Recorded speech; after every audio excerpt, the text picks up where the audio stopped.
Hi, my name is Rohini Beer. I'm an immigrant, mother, actor, and storyteller who understands firsthand the courage it takes to rebuild life in a new country. Through my own journey, I realized that some of the most extraordinary stories belong not to the celebrities, but to the everyday women around us. This talk show was born from a desire to create space for everyday women who are carrying far more interesting stories than reality shows can be heard. After hearing incredible stories over chai, kitty parties, meetups, get togethers, I realized, why are these women not being interviewed? Immigrant women carry generations of strength, culture, wisdom, and untold experiences that need to be recognized. This show is a celebration of women among us, the silent fighters, the dreamers, the survivors, with real stories, real struggles, and truly inspiring stories. Today, I am introducing you to a woman who arrived in Toronto 25 years ago with two young children and a dream. Her story is powerful, and she's living proof of what determination and resilience can create. Today, I want you to hear her story. I want to introduce you to my friend Anuradha Vij, who we lovingly call Anu. Anu, welcome to the show. Thank you so much for having me here, Rohini. Thank you for being here. Anu, today you are a very successful woman. You are like a global marketing head of a very, very successful and a top grade company. But if I had met you 25 years ago, what would I see? What you would have seen was a young Anu who was very excited and hopeful, open to change and learning, and somebody who had come in with very rosy eyes. I was really, loving the fact that we were moving to a new country in the West, and I really wanted to imbibe everything from here. So, Anu, what were those early days like with young children in a new country? The early days were tough, Rohini. There's no doubt about it. We came from all the comforts and the luxuries that we all have back home, and the reality slowly hits that you don't have that here. You have to work for it. I was, of course, my kids were younger, so I was trying to get them, into the local schools. We had to get a rental. Credit history is difficult. Obviously, driver's license. I got failed my driver's license 5 times, driver's test, and I was feeling a little down. But then I would look at my children enjoying their school, going to their camps, and looking at them loving being here actually helped me also feel better about the country and not look at the negatives. So apart from that, as a family unit, actually, Rohini, we became much closer. We only had each other here, and we realized the value of that, being together. So, things like on weekends, we would take the barbecue and go to these beautiful national parks that Canada has, and just, spend the day there and, really admire and take in all the natural beauty of Canada rather than focus on the hardships and the sort of negatives. As you were getting integrated into the system and, enjoying your life here with the kids and everything, I'm sure work must be in the back of your mind too. So, how did that happen for you? How did you integrate or plan your to get into the workforce? Again, Rohini, it wasn't easy. I mean, you look different to start with. I didn't realize the work culture here was a lot different from what I had experienced back in India. I had to really perk up my communication skills. People here are very well versed with the language. So I made my share of faux pas at work. Once I had a male colleague who I wanted something done from a project, and I told him, "Hey, if you do this for me, I'll buy you a drink." I didn't realize that I was using these words rather loosely because he took it seriously. He did the project, and then that evening he gives me a call and he says, "Hey, when are we going out to have a drink?" So I was so taken aback. I wasn't prepared for this. So I realized that, you know what? I need to use the right language to be able to do business here and get into the workforce and be part of the workforce. Outside of that, of course, there was I tried very hard to sort of go to conferences, women conferences. Again, you have to tell yourself all the time that, you can do this, because that's what it takes, really. You look so different, your experiences are so different, and you don't want to stick to your culture from what you brought, because it just doesn't work. You need to integrate and then make them feel like you're one of them. One another example, I was in a woman in IT. There were a lot of women in IT that I used to find, and I said, you know what, I'm going to set up monthly martini nights, just to get everybody together, talk about non-work stuff, and get That's to know, amazing. build Yeah. my network. So Yeah. I tried a few things that I think helped me succeed. What is the hardest part that nobody talks about? Yeah, the hardest part that nobody talks about, that I'm actually going to tell you, is really down from the bottom of my heart, is the guilt. The guilt that you go through leaving your country, leaving your aging parents and your siblings for a so-called better life. Your duty towards them, Right. not being able to spend time with them as they are aging, and being perceived as selfish.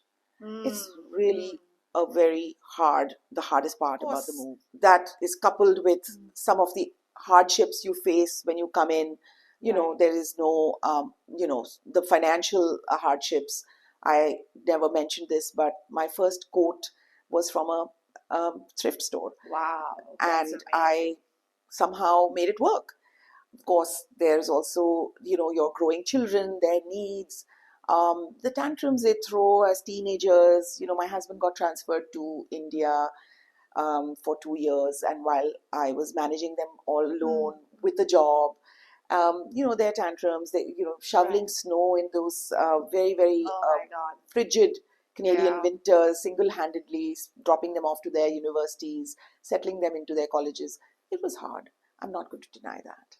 Yeah, but what about uh, how hard was it for you to learn to drive, to get around? Was that an issue too? I'm kind of a go-getter as a person. It could be due to my birth order. I'm the third of three daughters, the unwanted girl, Yeah. and I learned to be a survivor. So I actually had my fair share of skids in the road, with, in the deep winters when your car's just skids and you have those accidents and you don't know what to do. But I used to always sort of get over them and keep moving forward. Or did you get your test first time? Not at all. It took me 5 times to get my driver's license. And I tell you, I was a little overconfident to begin with, but it grounded me. It made me realize that you are following rules here in this country that are important to save other people's lives. Yeah.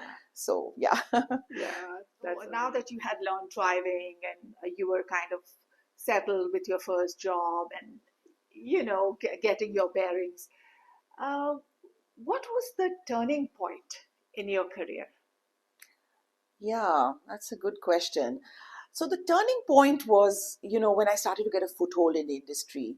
I learned my craft. I became more confident of my capabilities. I started being recognized in the industry as a woman in information technology, in the Canadian marketplace. And then I realized that there's a glass ceiling if I'm just, doing a job in Canada. So I put my hat in the ring for a role in North America, that finally grew into a global role. And that's what I'm doing currently as well.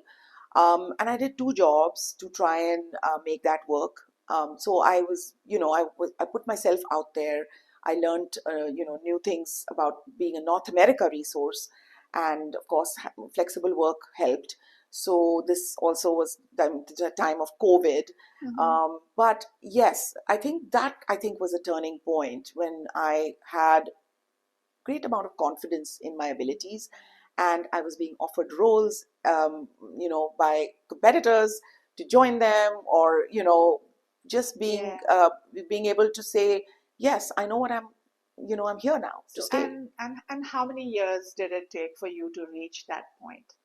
So yeah, we moved to Canada in 2001, and I would think that kind of happened around the 2016 time frame. So 16, 15 years. it took It you took to me to when get there. things actually started to turn for you. Yeah, absolutely. And I, So, I had to go through my, trainings, communication workshops to be able to communicate better. But I realized one thing is that if you know your content, you know your subject, you know your craft, yeah, then you can present anything about it. It's right. when you are not confident of what you are saying is when you have problems saying it.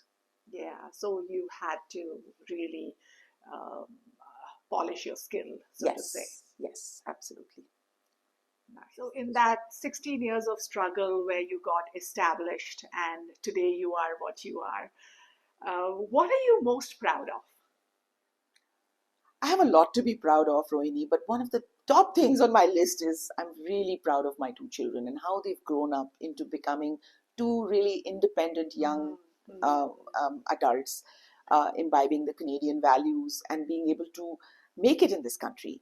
Mm. Um, Simultaneously, I must say, immodestly, I'm also very proud of myself. I think I came into an industry that I knew nothing about, and I learned, and I changed, and I adopted, and you know what? I'm here today. Tell me, what would be your advice today to a younger woman who is starting out work in a new country?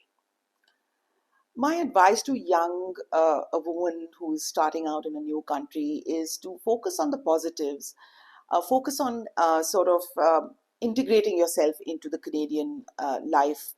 You know, groom yourself in a way that you don't stick out. You know, I always have my hair and nails done, especially from a career perspective. That's important. This is par for the course. Also, I think, recognizing those inflection points in your career and seizing those opportunities without second guessing yourself is important. Like I did, I had this open role in the North Mm-hmm. America region that I put my hat in the ring for while I was still working a second job within the same company. Um, but I said, you know what, I'm going to do this because this is what it takes to get it to the next step. Absolutely. Yeah. So you had that drive and motivation to make it to the top. I think it might be just something to do with my personality, my positive spirit, and also the fact that I never look back. I never look even in fact I never look negatively at a situation. I never think negatively about a situation. Nice.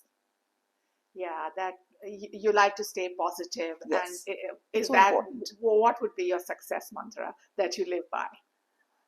I live by never looking back. As I just said, that is Hmm. my success mantra. Never look back. Always, look at the glass half full, never half empty. Beautiful.